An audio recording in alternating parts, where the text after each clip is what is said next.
ব্যবহারিক জ্যোতিষশাস্ত্র ও ধর্মানুষ্ঠান চ্যানেলে আপনাদের স্বাগত। আজকের আলোচনার বিষয় আধ্যাত্মিকতা, ধর্মীয়তা, স্পিরিচুয়ালিটি অ্যান্ড রিলিজিয়ান। এই দুটোর মধ্যে আমাদের অনেকেরই সূক্ষ্ম তফাৎ বুঝতে অসুবিধা হয়। আজকে আমরা সেই বিষয়টাই আলোচনা করব। অ্যাকচুয়ালি স্পিরিচুয়ালিটি, আধ্যাত্মিকতা অন্তরের শান্তি, স্ব অনুসন্ধান, প্রেম ও করুণা, আত্মার বিকাশ, সর্বজনীন সত্য। আর ধর্মীয়তা, রিলিজিয়ান, নিয়ম, আচার, শাস্ত্র ও বিশ্বাস, সম্প্রদায় ও পরিচয়, সংস্কৃতি, ঐতিহ্য, পালন, অনুশাসন। এই দুটো ডিফারেন্স আছে, সে নিয়ে ডিটেলস আমরা আলোচনা করব এবার। স্পিরিচুয়াল, আধ্যাত্মিক বিষয়টি, এটি একটি ব্যক্তিগত অভিজ্ঞতার বিষয়। নিজেকে জানা, নিজের সাথে সঙ্গ স্থাপন, সত্য, প্রেম, শান্তি, সহানুভূতি, করুণা, এই মূল্যবোধগুলির চর্চা। কোনো নির্দিষ্ট রীতি বা কাঠামোর বাধ্যবাধকতা নেই।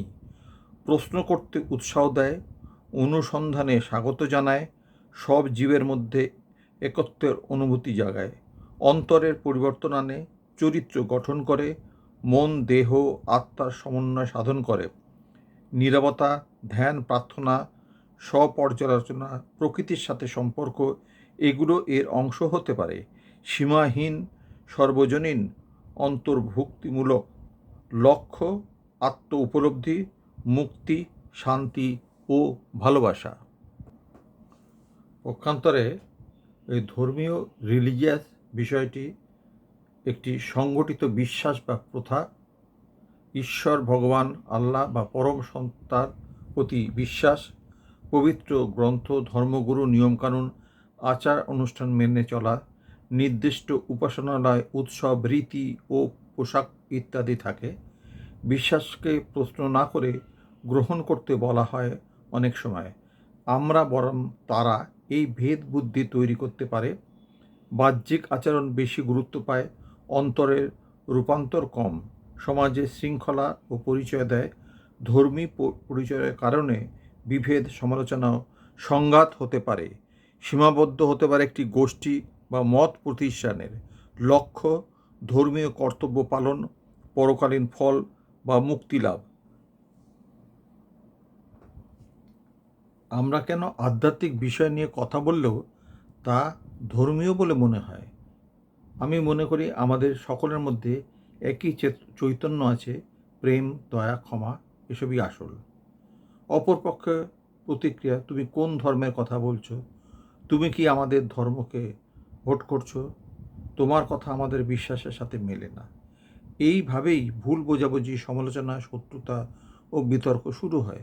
কেননা আমাদের ভাষা ধর্মীয় শব্দে ভরা থাকে।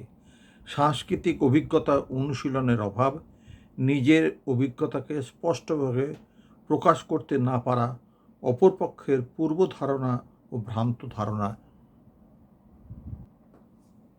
কিভাবে আধ্যাত্মিকতা ও ধর্মীয়তার মধ্যে সেতুবন্ধন করা যায়?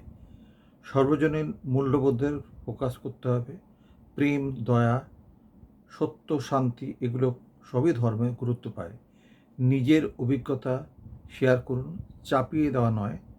আমি যা অনুভব করি তা বলি, তুমি যা অনুভব করো তা তোমার।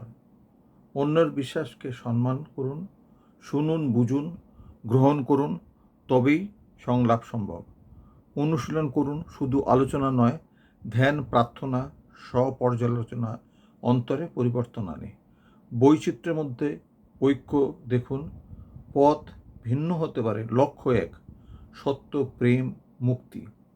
মনে রাখার যেটা কথা, সেটা হচ্ছে ধর্ম হতে পারে আধ্যাত্মিকতার বাহ্যিক রূপ, কিন্তু আধ্যাত্মিকতা ধর্মের সীমার বাইরে। সব ধর্মের মূল কথা মানুষকে ভালো করা, আধ্যাত্মিকতার মূল কথাও তাই। যখন আধ্যাত্মিকতা হৃদয় ও জীবনে প্রকাশ পায়, তখন ধর্ম হয় সুন্দর, সম্প্রীতি ও কল্যাণের মাধ্যম। চূড়ান্ত যে বার্তা, আধ্যাত্মিকতা আমাদের অন্তরের আলো জ্বালায়, ধর্ম সেই আলোকে পথ দেখানোর উপায় হতে পারে। আসুন বিভেদ নয়, বোঝাপড়া, সম্মান ও ভালোবাসার মাধ্যমে একে অপরের পথকে আলোকিত করি। আজকের এই আলোচনা এখানেই শেষ। আপনারা অলরেডি যারা এই চ্যানেলটা সাবস্ক্রাইব করেছেন তারা লাইক, শেয়ার, কমেন্ট করবেন। যারা সাবস্ক্রাইব করেননি এই চ্যানেল, তারা সাবস্ক্রাইব করলে পরবর্তীকালে আরও বিভিন্ন বিষয়ে ভিডিও আপনারা দেখতে পারবেন। ধন্যবাদ।